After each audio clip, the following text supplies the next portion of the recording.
ආදරයෙන් පිළිගන්නවා මගේ YouTube channel එකට.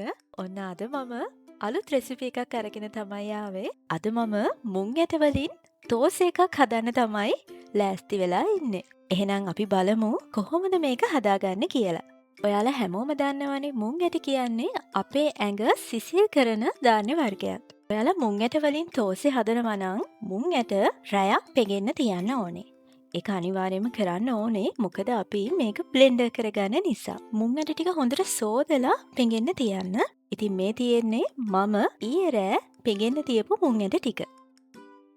මම දැන් මුං ඇට ටික බ්ලෙන්ඩ් කරගන්නයි හදන්නේ. දැන් මම පොඩිවට කපාගත්ත ඉඟුරු කෑලි ටිකක් එකතු කරා. ඊළඟට මම මුං ඇට ටිකට වතුර ටිකක් එකතු කරගන්නවා. වතුර අපි එකතු කරගන්න ඕනේ ටික ටික.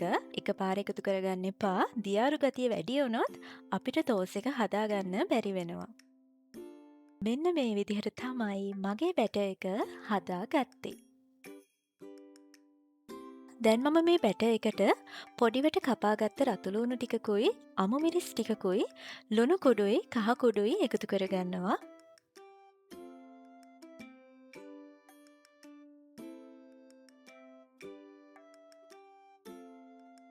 ඊළඟට අපි හොඳට මේ බැටර් එක මික්ස් කරගන්න ඕනේ.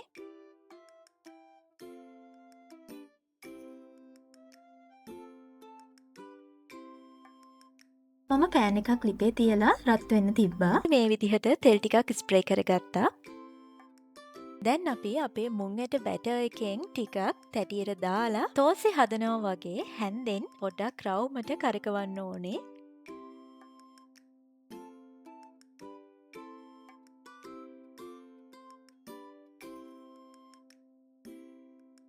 මේ වෙලාවට ලිපේ ගින්දර ගොඩාක් වැඩි කරගන්නත් එපා. පරිස්සමින් මේ තෝස් එක හදාගන්න.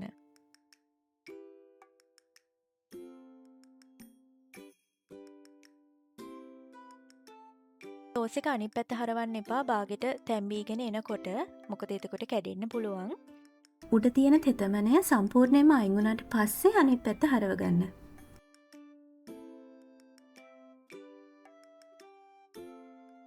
බැටර් එක පෑන් එකට එකතු කරන හැම වෙලාවෙම හොඳට මික්ස් කරලා පෑන් එකට එකතු කරන්න.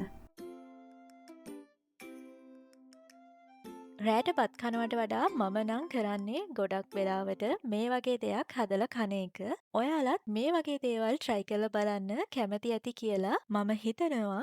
ඉතින් මම මේ විදිහට ඉතිරි තෝසෙ ටිකත් හදාගත්තා. ඇත්තටම මට මේ තෝසෙ ටික හදාගන්න ලොකු වෙලාවක් ගියේ නැහැ. ඉතින් ඔයාලටත් පුළුවන් මේ වගේ රස ගුණ මුං ඇට තෝසෙ එකක් ඉක්මනින් සහ පහසුවෙන් ගෙදරදීම හදාගන්න. ඉතින් මේ බලන්නකෝ මම හදපු තෝසෙ ටික හරිම ලස්සනට තියෙනවා. ඒ වගේම තමයි ඔරිජිනල් තෝස් එක වගේමයි මේක. හිතන්න බැහැ මුං ඇට වලින් හදපු එකක්ද කියලා. ඉතින් ඔයාලටත් මම කියනවා මේ රෙසිපි එක නම් අනිවාර්යයෙන්ම try කරලා බලන්න කියලා. ඒ වගේම තමයි මීට කලින් මුං ඇට වලින් තෝසෙ කාලා තියෙන අය අනිවාර්යයෙන්ම කමෙන්ට් එකක් දාගෙන යන්න. ඉතින් හැමදාමත් මගේ වීඩියෝස් වලට ලයික් කරන, කමෙන්ට් කරන ඔයාලා හැමෝටම ගොඩාක් ආදරේ, ගොඩාක් ස්තුතියි. ඒ වගේම තමයි තවත් කෙනෙක්ට දැනගන්න මේ වීඩියෝ එක අමතක කරන්නේ නැතුව ෂෙයා කරන්න.